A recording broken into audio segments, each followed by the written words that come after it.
All right, I would like to ask you to give a big welcome, and here is Hollie Martin.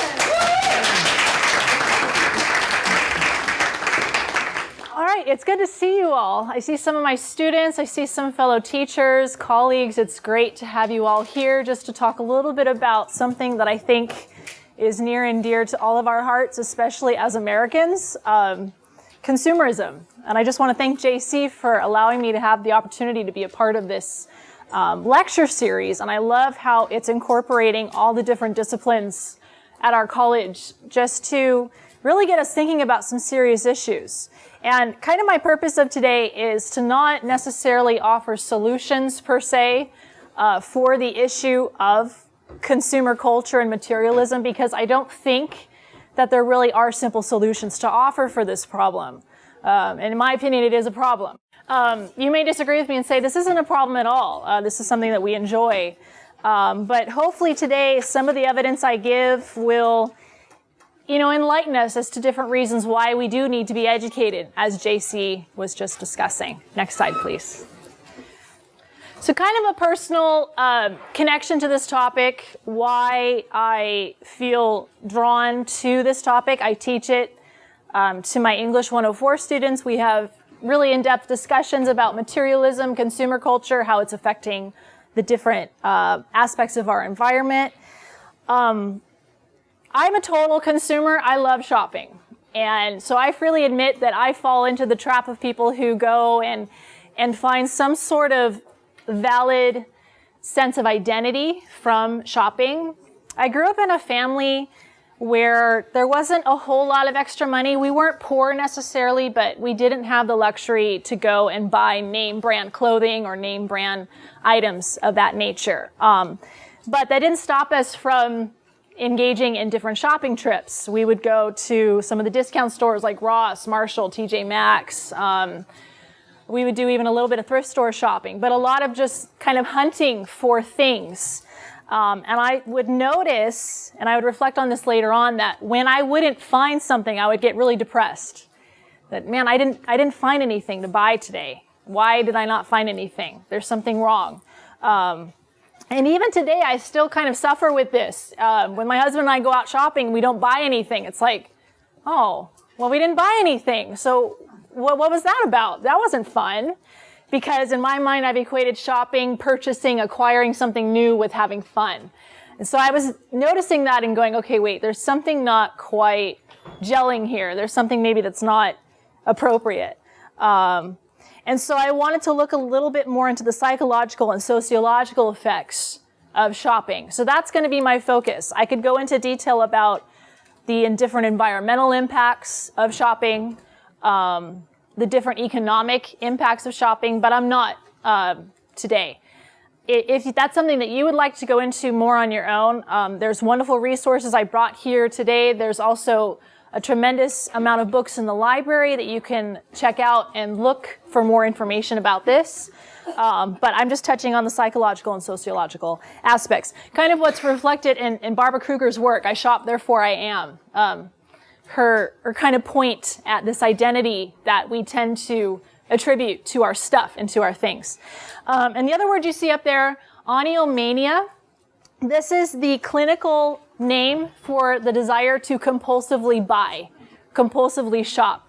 Another name for it is CBD. So it is considered, it's been classified as a disorder. In the 1990s, it was kind of set up in that way. That people clinically suffer from being a shopaholic or having oniomania. The German psychiatrist Emil Kraepelin came up with this term in 1915. So even at the turn of the 19th century, there were people who were suffering from this desire to buy and to consume, sometimes at a great detriment to them. The term shopaholic dates back to 1984. It was in an article from the Washington Post. And this article was trying to defend Princess Diana, who was being accused of having a shopping problem. And so that's where we first see the word shopaholic in mainstream print. Since then, it's become kind of thrown around. I think a lot of times it's used in a humorous way, but I want to kind of show you that it is a serious problem that many people have suffered from. One of them I want to mention briefly is Andy Warhol. Next slide, please. Okay. Have we all heard of Andy Warhol? Okay. He was known for creating art out of consumerism. The Campbell soup cans, for instance, taking what is everyday, making an art display out of that.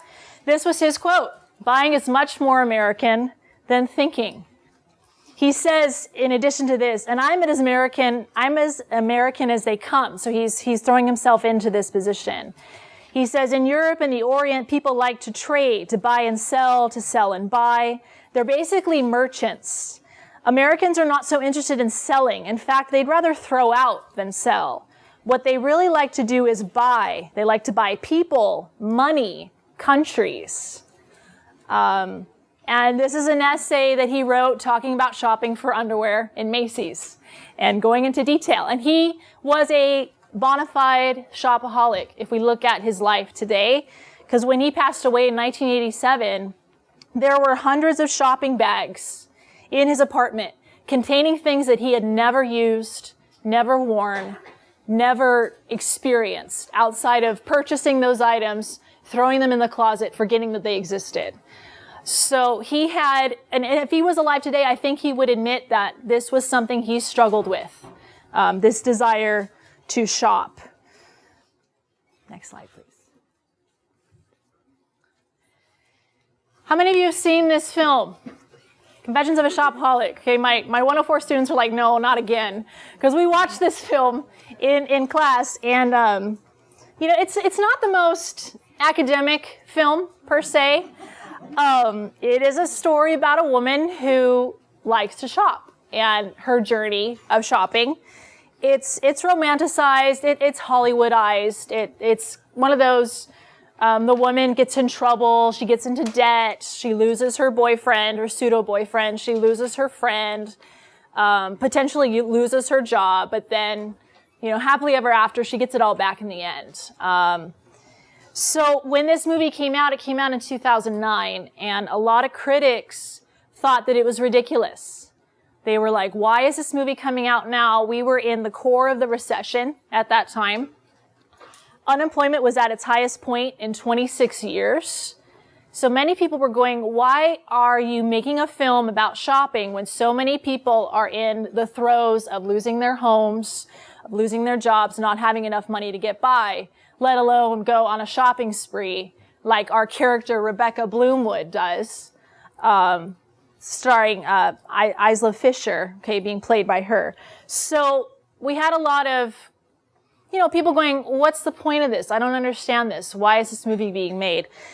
But I think it has a lot of different impacts on our culture. I think that this movie is reflecting a lot of different thoughts that we have in our society. Because Rebecca Bloomwood in the movie, she was $16,000 in debt. The average American household, according to the Federal Reserve, is in debt, credit card debt. This doesn't count mortgage or anything else. $15,159. The average American household has that much credit card debt. So in one sense, when we're watching her in the film, we could be watching the everyday American struggling through this. And she accumulates stuff, and she finds identity in it, and she finds worth in it. So I want to use this film kind of as a backdrop, an organizational structure, if you will, for the rest of our essay. Okay. So first, a little bit of history. How did we get here? How did we get to this point? One could argue that consumerism, consuming, purchasing, buying has existed as long as civilization has existed in some degree.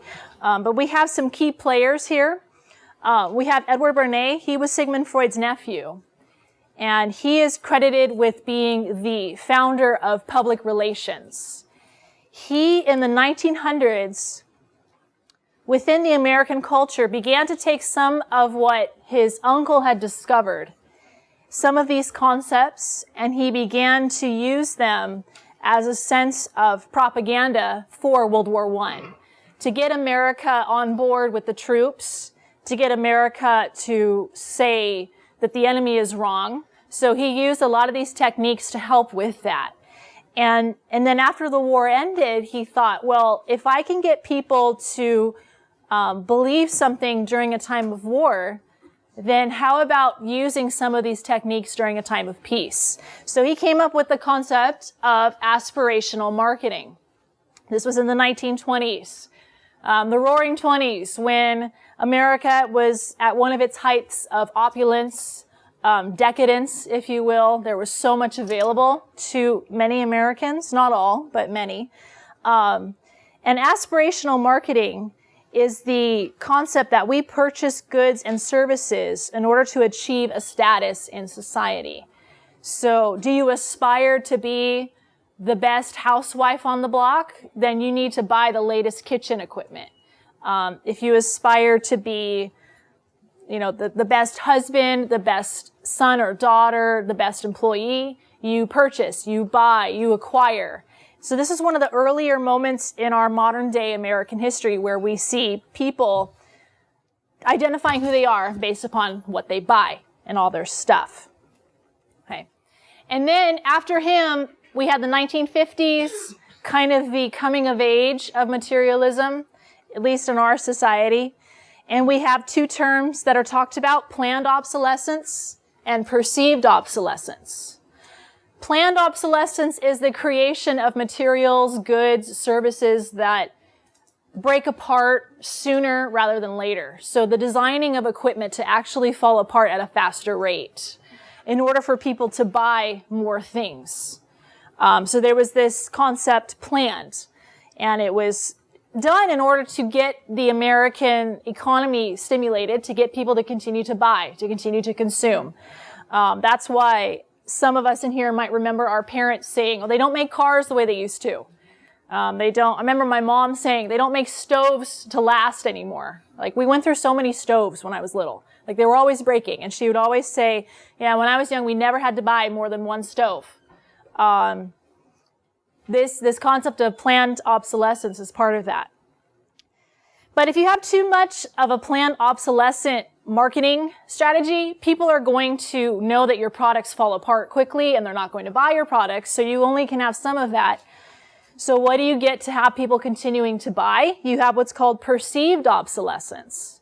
This is where a product is perfectly normal, perfectly good, it's working fine, but there is this mentality that it goes out of style, it's no longer cool, it's no longer relevant. Okay, how many of you have an iPhone? Raise your hand. Okay, what's the oldest iPhone in here? Do any of you still have the original iPhone? How about like the iPhone 2? iPhone 3? Where?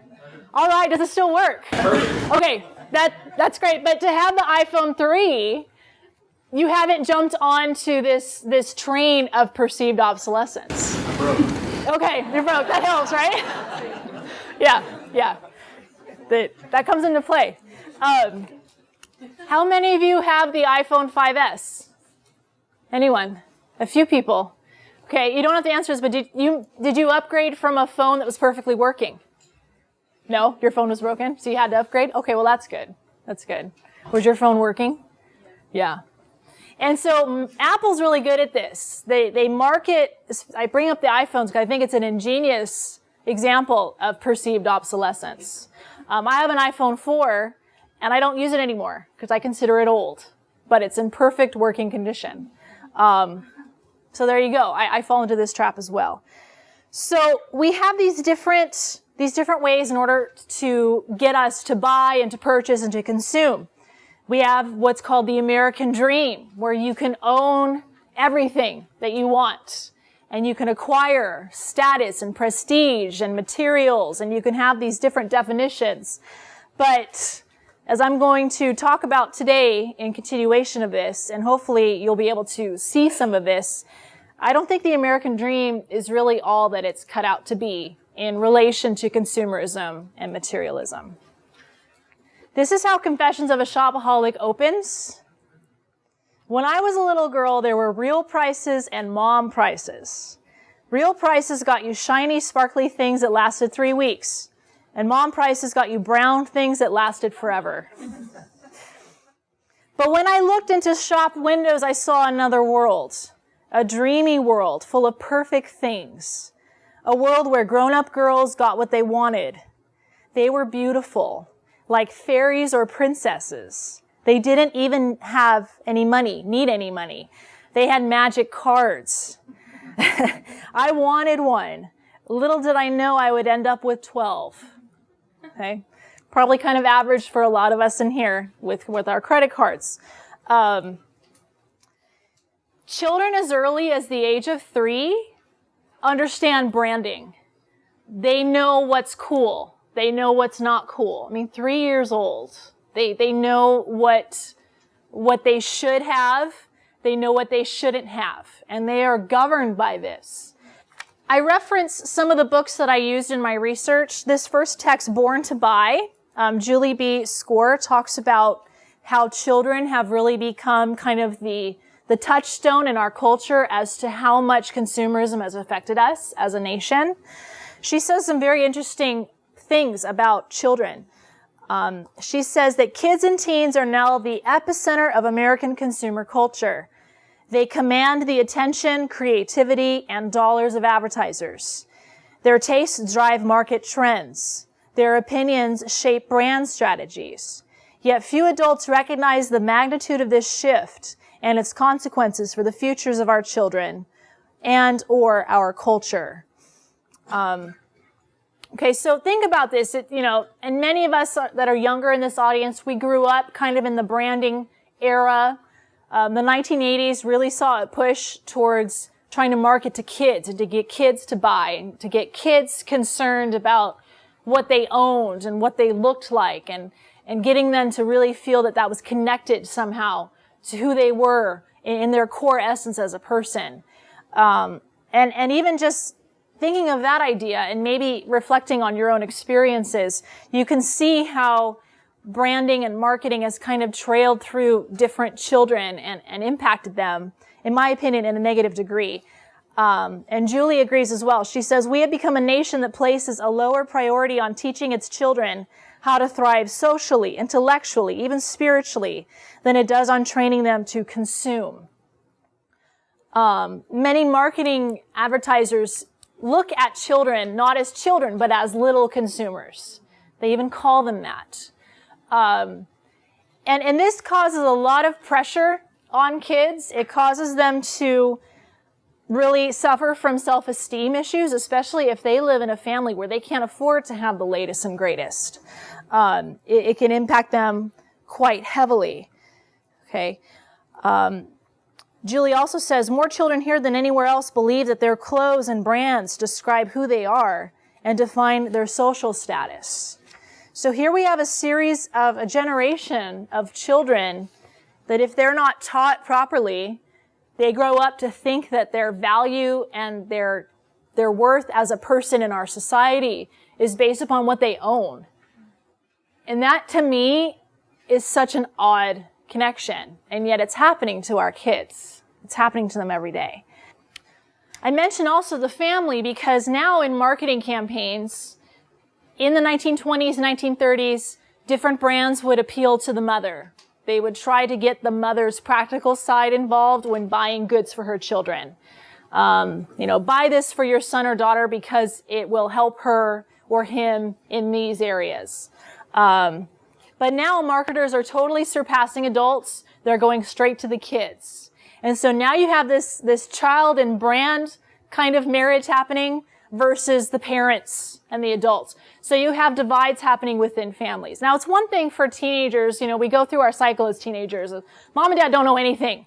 They're stupid, right? And we think that, and we go through and then we realize later, okay, maybe they knew a little bit more than we thought. But, okay, so that's a separate issue, right? But to have little children going, mommy and daddy, they don't understand what I need to have to be popular in school.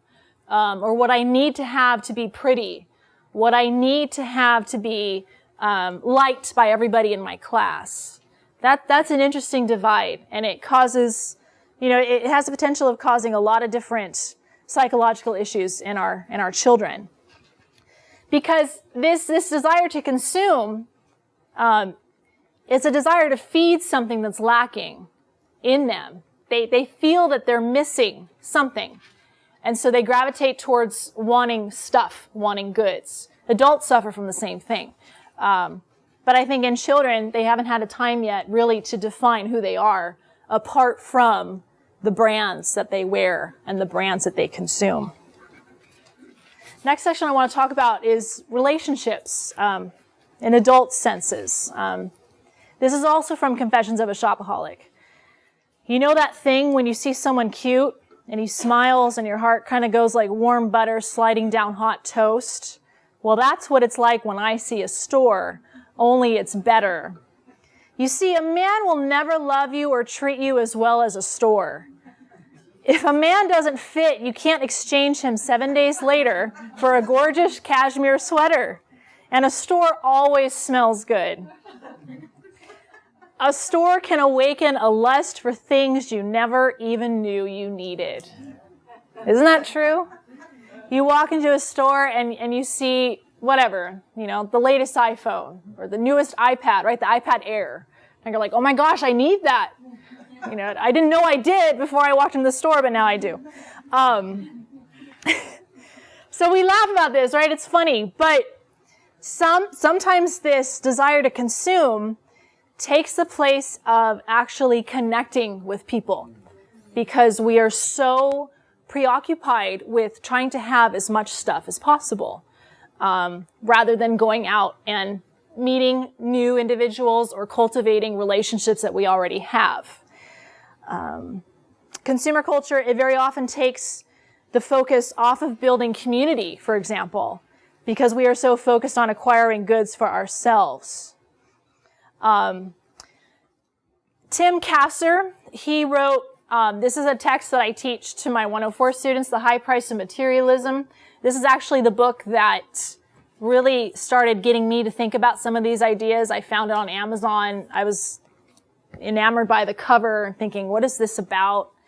But he has a lot to say about the way relationships are affected because of consumerism. He says that people who focus on materialistic aims often do so at the expense of their relationships. The time we spend acquiring goods often means that we neglect spending time with our spouses, our family members, our friends, our communities. We stop giving to others because we are busy feeding ourselves. So in many ways, materialism can affect our means of creating community with each other. Another professor of evolutionary psychology, Jeffrey Miller, he wrote a book called Spent, and he talks about how narcissism plays into this. Narcissism was coined by Sigmund Freud, and it's considered a love of one's external image as it would be loved by another, combined with contempt for others who actually feel love for one's inner qualities.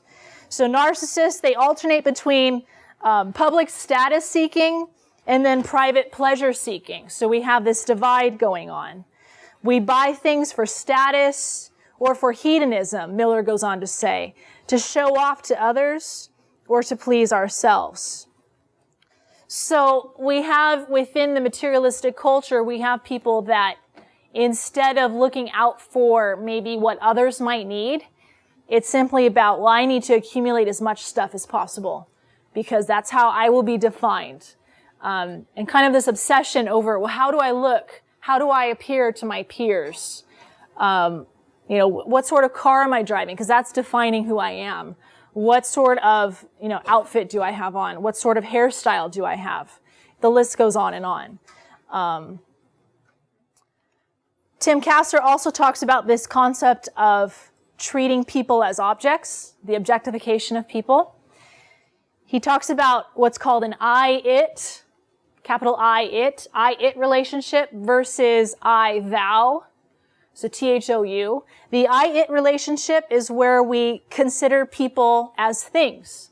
We're not looking at their inner desires. We're not looking at their feelings. We're not looking at what they want. We're instead seeing them as either non-existent or we simply see them as a way for us to get ahead in life. We use them. I can't help but think of this when I think of different networking techniques. Well, I better get to know this person because he or she might help me as I go up the corporate ladder. Instead of saying, I think that person's really interesting. I want to get to know him or her just because of who he or she is. So we have the I-it relationship, using others as a commodity to get where we want. When instead we should have an I-thou relationship where we pay respect to that other person. We recognize other people as experiencing various experiences, and they have their own opinions, they have their own insights, they have their own points of view. And we should pay homage to that and trust that and honor that in the person. Okay. Instead of using these people to get ahead. Okay. Even beyond that, we have what's called the addict. Okay. When I shop, the world gets better. The world is better. And then it's not anymore, and I need to do it again. This is what is said by our main character in Confessions of a Shopaholic. But it's also said by 17 million people in our country, men and women equally, who suffer from the disease of shopaholicism. They have this continual cycle that something's wrong with my life. I need to go and buy something to make my life better. You get home, my life's not better. I need to go and I need to buy it again. And I need to do it again and again and again. For these individuals, the act of shopping creates a dopamine high that is similar to people who are addicted to drugs and alcohol. So it is a literal disease that they suffer from. And there are literally Shopaholics Anonymous meeting groups. There's a website, shopaholicsanonymous.org, dedicated to helping individuals. There's a Los Angeles Shopaholics Anonymous group that meets to help people with this.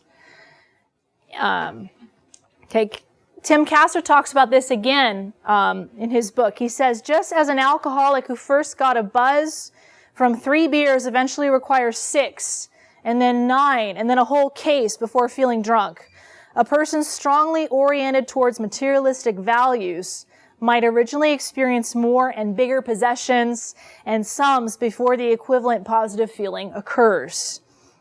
People thus become obsessed with possessions and money, looking for the next new thing that will give them the temporary fix they no longer can receive from their old things. But of course they realize this doesn't satisfy, so I gotta do it again. This is a very interesting memoir called Spent, written by Avis Cardella. She is a fashion writer, a culture writer. Picked this up in the 99-cent store, incidentally. But she's talking about her addiction. She would admit that she is a shopaholic. And she spent 30 years entrenched in it, not really knowing what was going on with her life, but knowing that shopping was something that she really gravitated toward and really loved and really felt was a part of her existence. She writes about shopping. Shopping was my escape, my friend, my balm, my release, my pacifier, my pleasure, my secret, my pastime, my kill time, my fantasy, my reality, my recreation, my therapy, my drug, my stimulant, my lover, my memory, my link with the past, my trip to the future. Was it also my addiction?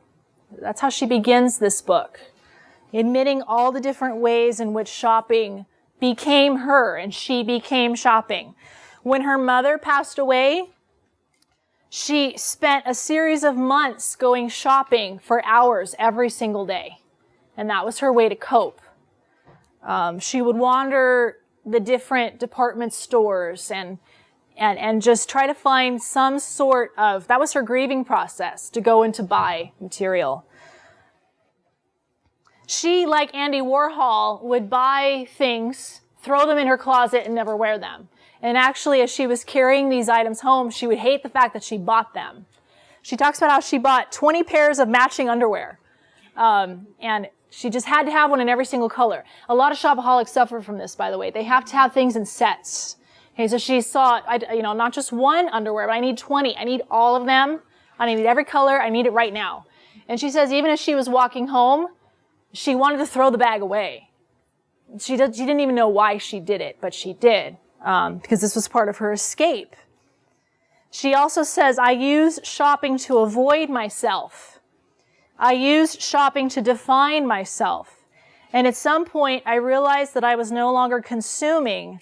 I was just being consumed. And thus she wrote this book about her journey. Okay. So, I want to ask you guys, why do you shop? You don't have to answer this, but think about it. Do you shop to escape something? Do you shop to try to define yourself? Do you shop because of that rush? Do you find yourself bored so you go to the mall? The mall's kind of become this new mecca in our society. It's in many ways kind of a religious affiliation that we have. We go almost religiously, some of us, on a weekly basis, bi-weekly basis. Got to go to the mall, got to see what's new, what's on sale. So think about that the next time you find yourself there. In the film, there is a green scarf that our main character, Rebecca Bloomwood, wears, and it becomes the way in which she's defined. She becomes the girl in the green scarf. And this is a mannequin in the store talking to her. The point about this scarf is that it would become part of a definition of your psyche. It would make your eyes look bigger. It would make your haircut look more expensive. You'd wear it with everything. It would be an investment. You would walk into the interview confident and poised. The girl in the green scarf. So that green scarf becomes a symbol of her. Okay? And in the theory of structuralism, we have what's called signs, created by Ferdinand de Saussure. And I have here on the board, signs are made up of signifiers and the signified. Okay, signifiers, they are the tangible object, whatever it is. The signified is the idea behind that object. To give you an example, okay, a stop sign. The signifier is that hexagonal red circular-like thing that we see with the letters on it. Okay, that's the signified. But then, that's the signifier, excuse me. The signifying concept behind that is, okay, stop your car, wait a minute, look, and then proceed. And Saussure believed that our entire life is built around signs. That we set up these signs to help give our life value and our life meaning and purpose. Jeffrey Miller also agrees with this. Okay. He says that we shop in order to achieve prestige, in order to achieve a certain amount of status that we might have. Okay. He says that his opinion is that our true primary motivations in life for existing are survival and attracting a mate to reproduce. That's our two components. And for many of us in our current society, we have our basic survival needs met. We have food, we have clothes, we have a place to live. And so this concept of survival and attracting a mate is then translated into social status and sexual attractiveness. He is saying that we consume in order to have a social status and in order to be attractive to whoever we prefer to attract. Okay. And this is how we demonstrate our status, similar to how peacocks, they show their tails. We have rams that they butt heads into each other. They fight. They display their power in that way. Humans, we don't have a lot of that, but we do have this purchasing power. We can buy a new dress and wear it to a party and hope that that guy that we like sees us. And that's our sign that we're showing him. Okay, see, I'm good. I'm a potential mate. I'm attractive, aren't I? Don't I have some sort of worth and a value here? So we do this all the time with different items that we have in order to demonstrate that.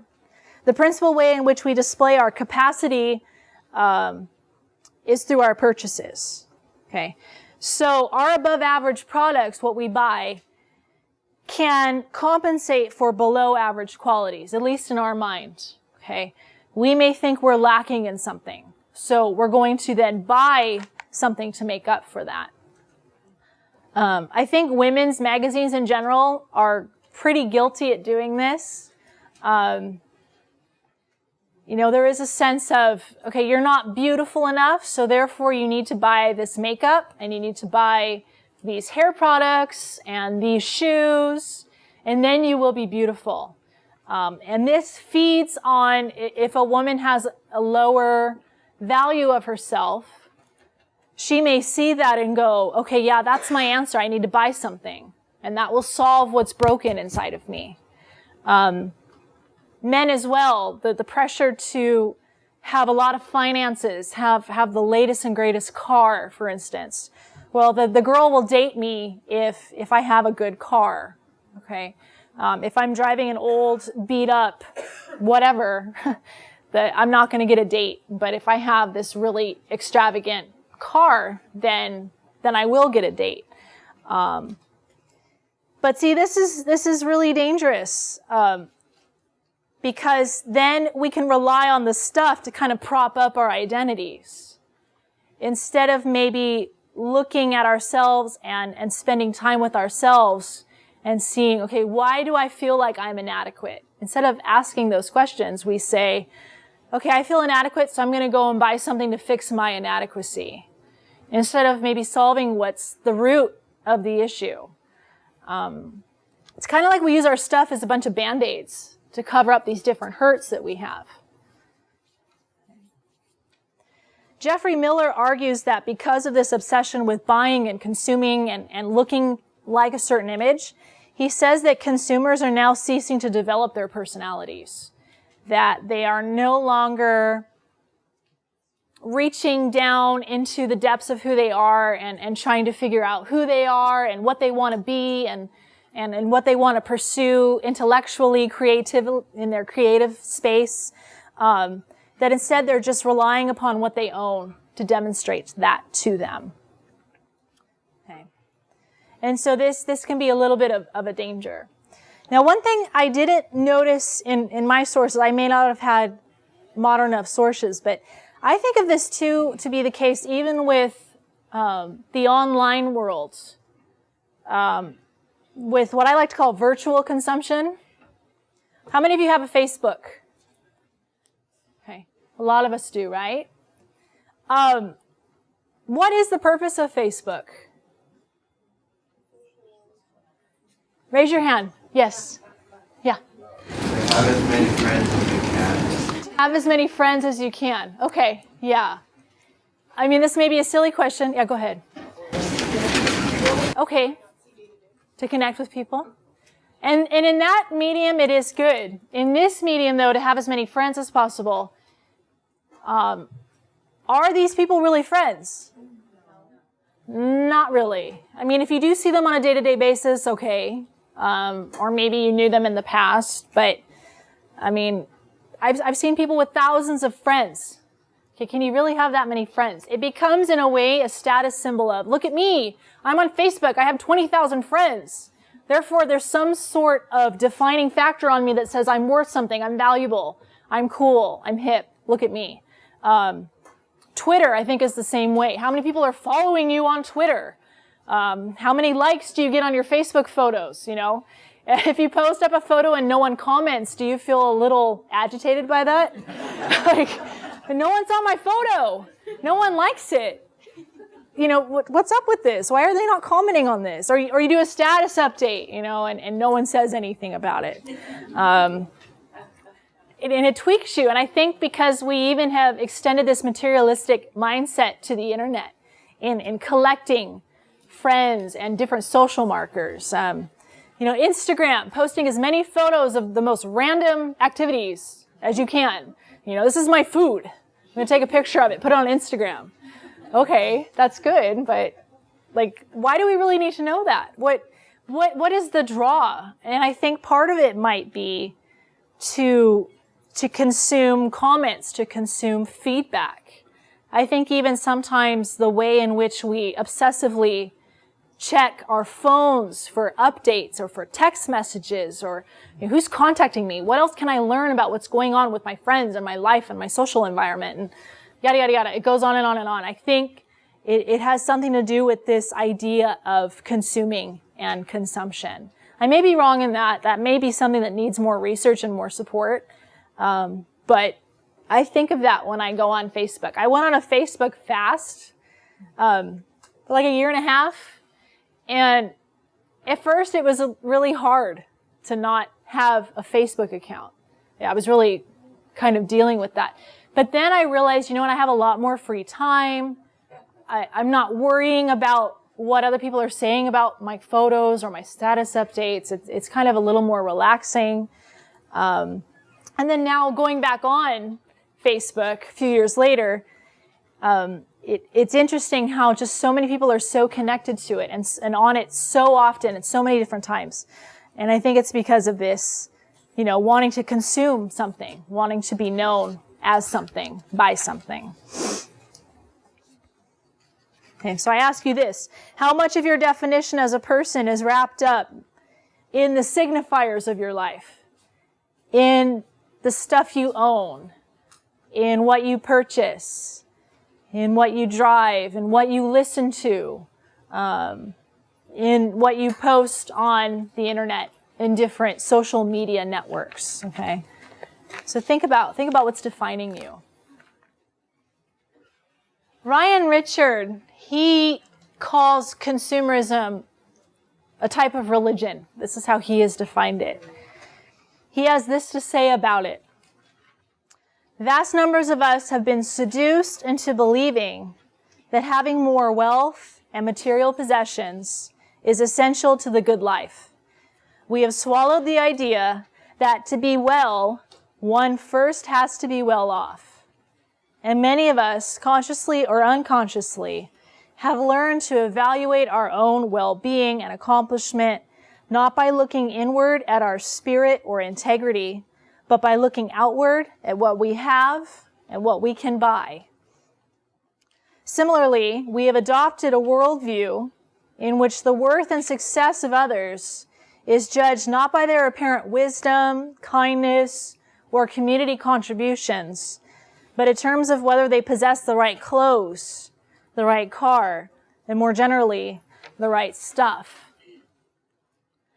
I think this quote sums up everything that I'm wanting to present to you today. I think that we have, in a way, been seduced. We have been manipulated. We have been lied to. And that's why I put up here, it's not a dream. It's not an American dream. In my opinion, it's an American myth. It's a mythology that we've been told to maybe lull us to sleep, to not think about certain specific issues.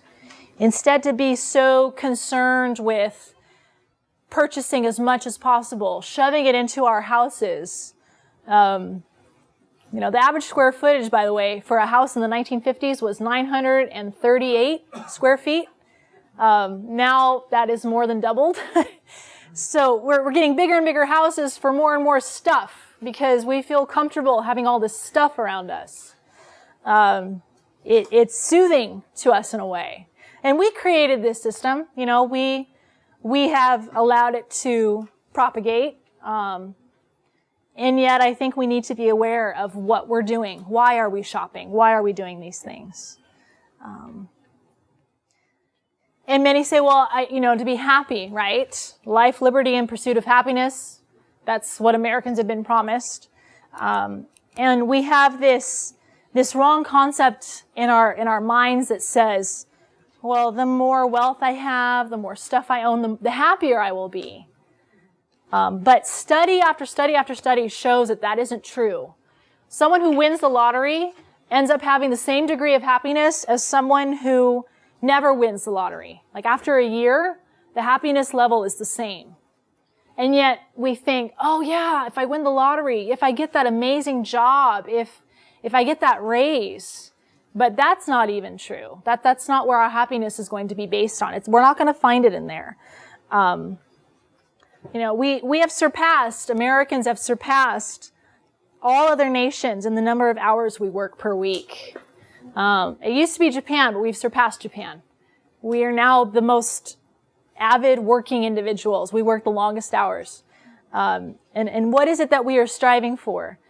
If we're striving for a sense of contentment, a sense of happiness, we're not getting it through the accumulation of everything that we have. So there's a disconnect happening here that we need to be aware of. And we have lots of different leaders who have told us, different teachers, about how this belief is not true. Aristotle talked about this in his work Politics. He says that happiness belongs more to those who have cultivated their character and mind to the uttermost and kept acquisition of external goods within moderate limits. He says that those who lose in life are those who have managed to acquire more external goods than they can possibly use and are lacking in the goods of the soul. Okay? Lacking in the goods of the mind, the intellect, okay? Developing the emotional maturity, what have you. Okay? So even Aristotle was saying that to have too much is not going to be a benefit to you. So have things in moderation. Okay. Various religions have taught us about this too. The Prophet Muhammad says this about wealth. Riches are not from abundance of worldly goods, but from a contented mind. So the art of contentment is something I think that as a society we have not yet fully embraced. I think in our striving for stuff, we've forgotten that there is a beauty in being content with what you have and using what you have. The Apostle Paul in the Bible says, "For we have brought nothing into this world, and we can take nothing out of it. But if we have food and clothing, we will be content with that." Those who want to get rich fall into temptation and a trap and into many foolish and harmful desires that plunge people into ruin and destruction. For the love of money is a root of all kinds of evil. So we have varying kinds of wisdom from different sources, religious leaders, political leaders, sociologists, psychologists, telling us that the pursuit of stuff is not going to make us satisfied. And in fact, it's going to harm us. It's harming us at the level of our children. It's harming our family dynamics.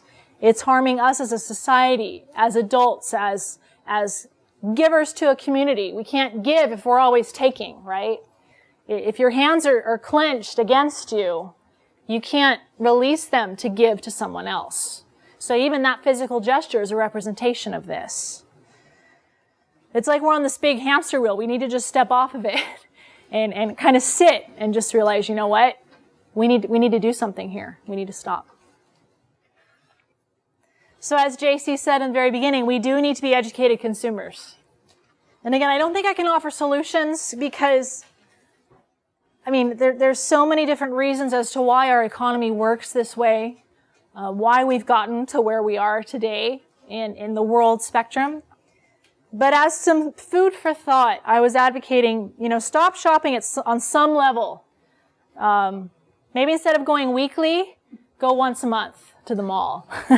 Maybe set up something with your friends and loved ones. Hey, we're not going to exchange physical gifts this year. Let's exchange time. Let's come together and just talk. Let's just go out for coffee. Let's just be in each other's homes and tell me about your day. Maybe that's the Christmas gift or the Hanukkah gift or what have you. Okay. Maybe that is how we will connect this year. Treat children as children, not as consumers. Realize that children are young beings that are still developing their sense of self, their sense of worth. Don't clutter that with throwing toys and junk at them. Love your family and friends more than your stuff. Instead of maybe sitting at the dinner table entrenched in your phone, maybe keep the phone in your room and talk to the people that you're sitting with. If you have the blessing of being able to sit with someone at dinner, talk with them. Spend time investing in your core humanity rather than in stuff to place around your core humanity. So stop propping up your identity by what you own. I mean, think about it. If your house burned down, if you lost absolutely everything that you own, would you still feel like you know who you are? Or are you so defined by what you carry around with you that you don't even have a true understanding of what makes you a person? What makes you a different human than someone else that's sitting next to you? And I think finally, be aware and ask questions. Be aware when you go shopping. Okay, what state of mind am I in? Why am I purchasing this? Am I hoping that this will fulfill some sort of need? If I'm feeling this way, maybe I need to not buy something today. Maybe I need to do something else. A lot of us go shopping because we're bored. So maybe find some other more engaging activities to do instead of going to the mall and going to your places of shopping. Okay.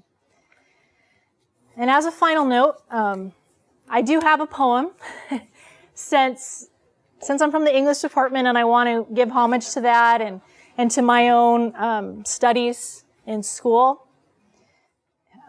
This topic comes from, a lot of my own personal reflection, my own personal struggles. Many times I've been in the mall and thought, why am I buying this?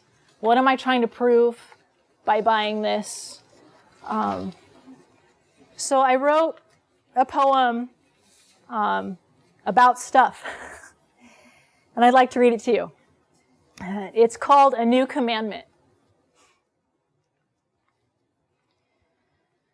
Once upon a time, stuff sat down on the throne of my heart and established new laws. Thou shalt honor the expiration date of clothing. Thou shalt upgrade 5 times a year. Thou shalt pray with your face turned toward the nearest shopping mall. Thou shalt run your fingers across racks of shoes and count each lace. Drink of the cup of branded coffee. Feel the rush. Rinse and repeat. You make a mockery of me, shouting through a mass of threads, metallics, plastics, the facade of all things good and pure. Purity doesn't come wrapped in tissue paper or sewn into the leather trim. I want pure. I want a name that goes beyond the status update, beyond friend power and stuff power. Dear iPod generation, I think we need recalibration. I know the music is more than the headphones tell us. I hear the music. I heart it sometimes. I drink the Kool-Aid too, but I wish we could all stop and annul the marriage of iApple, iBarneys, iSweatshops, iPollution, iAddiction. My name is Susie America, and I'm a shopaholic. My name is Super Suburbanite, and I'm a shopaholic.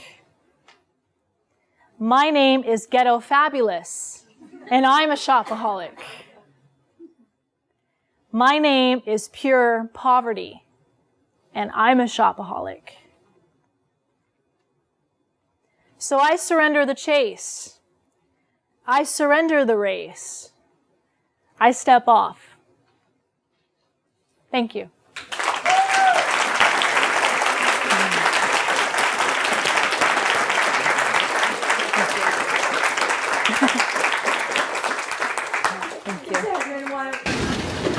This has been a so powerful presentation, and I just learned a lot. And let's have a Q&A. Ask your questions. We have about 15 minutes. May I begin? I've noticed that there are a lot of shoppers tend to be women. What is going on with the women? Well, there is Why this. do we buy? I think a lot of shopaholic, the disease affects both men and women equally. But I think traditionally more women have had it at least instilled because from a feminist perspective, women have not had as much power as men. So therefore, women have power in the shopping world. There's a concept I didn't have time to get into called sentimental materialism that women have established in certain subcultures this ranking of, well, this woman has more power and has more worth and value because she's shopping. So in the eyes of other women, she's therefore higher. So one could say that because it's somewhat more difficult for men and women to compete as far as equality is concerned, at least it can be women competing and it can be within shopping. So some have said that that's why it might affect women more. Oh, thank you. Any other questions? Yeah. I saw an article about driverless cars in the Times today. And of course, cars are just so wrapped up with status. Yeah. Do you think that some of that status will diminish when you don't operate the thing itself? You just push the button and it gets to Glendale College somehow? Or will they be as big a status symbol as they've ever been? That's an interesting question. I have a feeling it probably will be as big of a status symbol. I mean, like our smartphones, we don't have to do a whole lot necessarily with them for them to do what they do. Maybe if it comes to the point where that's the only car that we can buy, perhaps. But we'll probably find something else, I think, to help elevate our status. Well, my car, I just have to hold the button 1 second. Your car, you have to hold it 3, or, something. I think we might try to come up with something, just because if it is, as many of these individuals have argued, if it is something that's more evolutionary ingrained in us, then we may automatically try to find that within the vehicles. Yeah, Nancy. Hi, Hollie. Hi, great presentation. Thank you. I just want to throw this out. If you step out of this game, which, as you suggested, we all play. Yeah. If you step out of this, then are you in danger of isolating? Who will like you? Right. I think Sorry. That's good. I mean, get the guts to do that. I think that's why it takes a community. I think that's why discussions like this are helpful. I'm hoping that many of us in here were going, yeah, I agree. And maybe that's part of what the collegiate educational world is about, to help us to get beyond what we see kind of on a surface level. It is going to be hard. I mean, it will take some time, and I don't even know, I don't want to be a pessimist. I don't know if in our lifetime we will see it, but maybe in our grandkids, they will see it. And a lot of times with a community, right, it just takes 2. Maybe you just have 2, and it slowly spreads and disseminates in that way, perhaps, but it will be hard. Yeah, thank you. David. Great poem, by the way. Thank you. Do you think there's a meaningful distinction to be made between consumerism and collecting, in the sense that collecting is maybe more about like fetishizing an object? Because you're mentioning the character from the movie wanted to get rid maybe it was somebody else, but wanted to get rid of her shopping bags immediately. Yeah. She had to feel complete. Yeah. Whereas a collector tends to treat their objects as in trying to fulfill some sort of a sense of completion. Yeah. Right? Yeah. You're asking if there's a connection? Now, if there's a distinction. The distinction. I speak as a comic book collector, and I'm really worried about myself. Yeah. Maybe it depends upon the motivation behind the collecting. If I'm collecting a series of old novels because I want to preserve the way in which they were bound, maybe that's one thing. If it becomes the level of like you'd see on the cable show Hoarders, where I remember seeing one episode, I can't throw away this piece of cotton because I might need it. Then that's a whole nother issue. So it may depend upon the context itself. But another interesting issue to consider. Yeah. Oh, okay. Yeah. Hi. I was just wondering, how possibly the ideas of climate change, of the kind of where the products come from, Yeah. kind of plays into the possible changing of minds. How those have been silenced, the kind of the disconnect between where the product comes from Right. and where it's been used, and how that, if there was any, your research dealt with any of that, and how that can be used as kind of a, knowledge out of the kind of system. Or way out. Yeah. I wish that because I was torn between discussing this focus or the environmental focus, because I think they are both really paramount in this. But it is true, I think, that we need to establish in discussing, well, do I get my value out of my stuff, but also where does my stuff come from? There's a really good book that came out a few years ago called is it The Overdressed American? It's a book that has a heel broken. Something about fashion. But it talks about how a lot of this cheap clothing in particular, or cheap stuff, is so cheap because people are having to pay the price in other countries. Whether it's the rivers in China are running red and green and blue because of our dyes that we want to have on our clothes. And there are factories that are producing our clothes, polluting their environment. When you donate clothing to Salvation Army and the Goodwill, it doesn't all get sold to us Americans. A lot of it gets bought by African countries, and it gets shipped to Africa. So that's why if you see a picture of a poor little boy or girl with a Nike shirt on, the reason why he or she has that is because a lot of these clothes have been bought by these African countries, and are then sold. They're not given away, they're sold to these individuals, therefore eliminating the different clothing operations that are within those countries. So it's harming those economies, their revenue. So you have that going on. I think it just in general we need to be aware as well. Like check the label. Most of our clothing it's not made in America anymore. Most of our products are not made in America anymore. They haven't been made for years. And what are the conditions of those people who have been making the clothes, making the shoes and the cars and the phones, okay, and what have you. So yeah, it's all pretty crucial. Yeah. Okay, we'll have just One more? Okay. Has any research been done regarding if consumerism were to end tomorrow, what the economy look like? There is a book, I didn't have a chance to read it extensively, called Against Thrift. And the author of that text argues that well, the reason why we can enjoy the economy and the lifestyle that we can is because of our consumeristic mentality. And his point is that we need consumerism for the economy to grow. Yeah. So there is that. There is that other side, the counter-argument that says, well, we can't just stop consuming because then our entire society would in a way fall apart.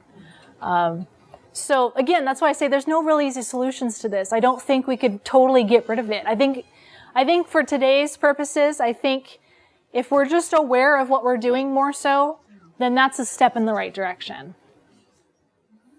All right, thank you very much. Thank you.